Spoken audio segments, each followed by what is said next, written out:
معزز خواتین و حضرات، السلام علیکم۔ ناظرین گرامی، اس بات میں کوئی شک نہیں کہ قرآن مجید فرقان حمید میں اللہ رب العزت نے جو کچھ ارشاد فرمایا وہ حرف بحرف سچائی پر مبنی ہے۔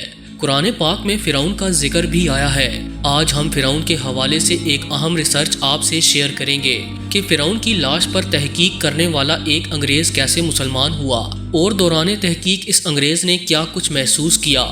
اس حیران کن اور حقیقت پر مبنی تحقیق کے اہم پہلوؤں کو جاننے سے قبل دیکھنے اور سننے والوں سے صرف اتنی گزارش ہے کہ ویڈیو کو آخر تک لازمی دیکھیے گا۔ تو آئیے چل کر آج کے اس اہم موضوع کا آغاز کرتے ہیں۔ دوستو، 1891 سے پہلے اس دنیا کا کوئی انسان نہیں جانتا تھا کہ خدائی کا دعویٰ کرنے والے فرعونوں کی لاشوں کا کیا ہوا تھا، یا ان کی باقیات کہاں ہیں، یا کہیں ہیں بھی یا نہیں۔ الہامی کتابوں تورات، بائبل اور قرآن پاک میں اس واقعے کا ذکر تفصیل سے ملتا ہے کہ حضرت موسیٰ علیہ السلام اور بنی اسرائیل قوم کا پیچھا کرتے ہوئے فرعون پانی میں غرق ہو کر اپنی فوج سمیت مر گیا تھا، جبکہ حضرت موسیٰ علیہ السلام اور ان کی قوم کو پانی نے اللہ کے حکم سے گزرنے کا راستہ دے دیا۔ اس کے بعد اس کا کیا ہوا، اس بارے میں بائبل اور تورات خاموش ہیں، لیکن قرآن پاک میں اس کے انجام کے بارے میں ایک بہت ہی عجیب بات کہی گئی جس کی کسی کو سمجھ نہیں تھی کہ اس کا مطلب کیا ہے۔ خود مسلمان بھی اس بات کو پڑھ کر آگے گزر جایا کرتے، یہ سمجھے بغیر کہ اس بات کا اشارہ کس جانب ہے۔ سورہ یونس میں فرعون کے مرنے کے بعد اس کا انجام کچھ اس طرح سے فرمایا گیا: پس ہم تیرے بدن کو سمندر سے نکال کر محفوظ کر لیں گے تاکہ تو بعد میں آنے والوں کے لیے عبرت بن جائے۔ سورہ یونس کی آیت نمبر 92۔ یہ واقعہ آج سے 3500 سال پہلے پیش آیا تھا۔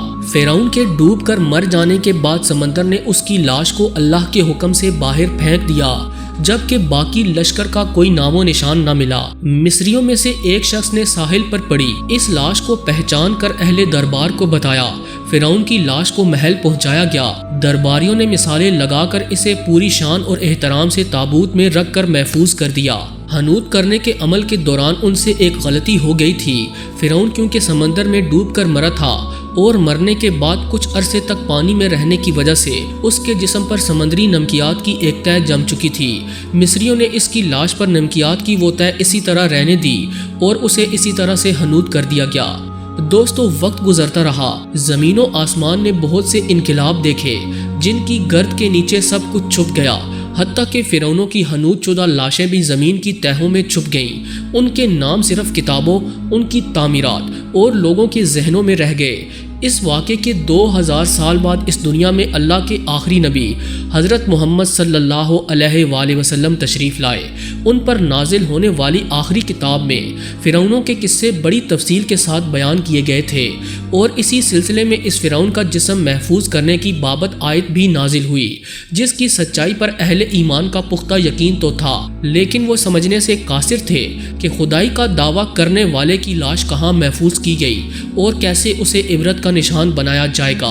1871 میں مصر کے ایک شہر الغورنیہ سے تعلق رکھنے والے غریب اور معمولی چور احمد عبد الرسول کو فرعونوں کی حنوط شدہ لاشوں کی طرف جانے والے خفیہ رستے تک رسائی مل گئی۔ احمد عبد الرسول نوردات چوری کر کے بیچا کرتا۔ ایک دن وہ دریائے نیل کے کنارے کے قریب تبیسا کے مقام پر اسی سلسلے میں پھر رہا تھا جب اسے ایک خفیہ راستے کا پتہ چلا۔ وہاں وہ نوردات کی چوری کے لیے جگہ کھود رہا تھا کہ اسی دوران اسے کچھ لوگوں نے پکڑ لیا اور پولیس کے حوالے کر دیا۔ وہ جس جگہ کو کھود رہا تھا وہاں سے ملنے والے راستے کی جب مسلسل کھدائی کی گئی تو وہاں سے دوسری ممیوں کے ساتھ اسی طرح غرق ہونے والے فرعون کی لاش بھی مل گئی۔ اس کے کفن پر سینے کے مقام پر اس کا نام لکھا ہوا تھا۔ ان حنوط شدہ ممیوں کو ماہرین قاہرہ لے گئے۔ جب ان ممیوں کا تفصیل سے جائزہ لیا گیا تو فرعون والی ممی پر جمی نمکیات کی تہ سے تصدیق ہو گئی کہ یہ وہی فرعون ہے جسے اللہ نے پانی میں غرق کر کے بدترین انجام سے ہمکنار کیا تھا۔ دوستو، یہ بہت بڑا واقعہ تھا۔ اس کی تصدیق کے لیے دنیا بھر کے ماہرین آثار قدیمہ اور سائنسدان مصر کی طرف امڑ پڑے۔ مختلف سائنسی ٹیسٹ کرنے کے بعد دنیا بھر کے سائنسدانوں نے تصدیق کر دی کہ دوسری سب لاشوں کی نسبت صرف فرعون کی لاش پر ہی سمندری نمکیات کی تہ جمی ہوئی تھی۔ اسی تصدیق کے بعد اسے فرعون کی لاش قرار دے کر عجائب گھر میں محفوظ کر دیا گیا۔ 1982 میں فرعون کی ممی خراب ہونے لگی تو اس وقت کی مصری حکومت نے فرانس کی حکومت کو درخواست کی کہ فرعون کی ممی کو خراب ہونے سے بچایا جائے، نیز جدید سائنسی ذرائع سے اس کی موت کی وجہ بھی معلوم کی جائے۔ چنانچہ مصری اور فرانسیسی حکومت نے مل کر ممی کو فرانس لے جانے کا انتظام کیا۔ جب فرعون کی لاش کو فرانس پہنچایا گیا تو ایئرپورٹ پر اس دور کے فرانسیسی صدر بذات خود حکومت کے اعلیٰ عہدیداروں، تمام وزراء اور فوج کے افسران کے ساتھ استقبال کے لیے موجود تھے۔ فرعون کی لاش کا استقبال کسی عظیم زندہ بادشاہ کی طرح کیا گیا۔ فوجی دستوں نے سلامی دی۔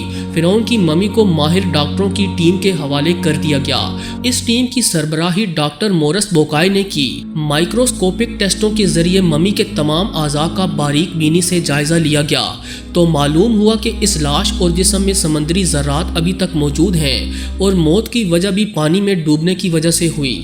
ایک بادشاہ کی موت پانی میں ڈوبنے کی وجہ سے ہو، یہ ڈاکٹر مورس کے لیے حیرت کی بات تھی۔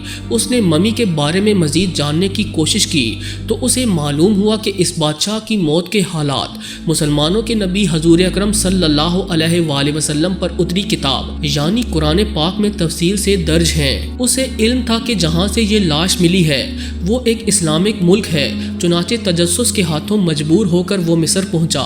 ناظرین گرامی، ڈاکٹر مورس ایک سائنسدان تھا۔ اس نے اس معاملے میں مصر کے ہی ایک سائنسدان سے ملاقات کی۔ اس مسلم سائنسدان نے قرآن پاک کھول کر اسے سورہ یونس کی آیت نمبر 90 تا 92 کا ترجمہ لفظ بلفظ سنایا۔ فرعون کی خدائی کا دعویٰ، اس کا پانی میں ڈوب کر مرنا اور پھر پانی سے نکال کر اس کی لاش کا حنود ہو جانا اور پھر دوبارہ لاش کا ملنا اور پھر اس لاش کو جدید سائنسی دور میں دوبارہ محفوظ کیا جانا، سب کا اشارہ ایک ہی جانب تھا اور وہ بہت واضح تھا۔ اس حوالے سے قرآن پاک میں ارشاد ہوتا ہے، تجھے بعد میں آنے والوں کے لیے عبرت کا نشان بنا دوں گا۔ اگر آپ غور کریں تو اللہ رب العزت نے فرعون کی لاش ایسے محفوظ کر کے دنیا کے سامنے لا کر رکھ دی کہ انٹرنیٹ کے ایک کلک پر رسائل و جرائد پر، ٹی وی چینلز پر اور عجائب گھروں میں اربوں انسانوں کی آنکھوں کے سامنے یہیا پچکی اور قابل ترس حالت میں موجود یہ لاش ہے۔ عبرت کے لیے اور سوچنے کے لیے کہ عبادت کے لائق اور ہمیشہ رہنے والا وہی ہے جو سب کا خالق و رازق ہے۔ ڈاکٹر مورس نے جب قرآنی آیات کا ترجمہ سنا تو اسی وقت پکار اٹھا، اللہ سچا ہے، قرآن سچا ہے اور اللہ کے نبی حضور اکرم صلی اللہ علیہ وآلہ وسلم سچے ہیں۔ اس انگریز سائنسدان نے اسی وقت کلمہ پڑھا اور مسلمان ہو گیا۔ سبحان اللہ۔ دوستو، ہمیں پوری امید ہے کہ آج کی یہ ویڈیو آپ کو بے حد پسند آئی ہوگی۔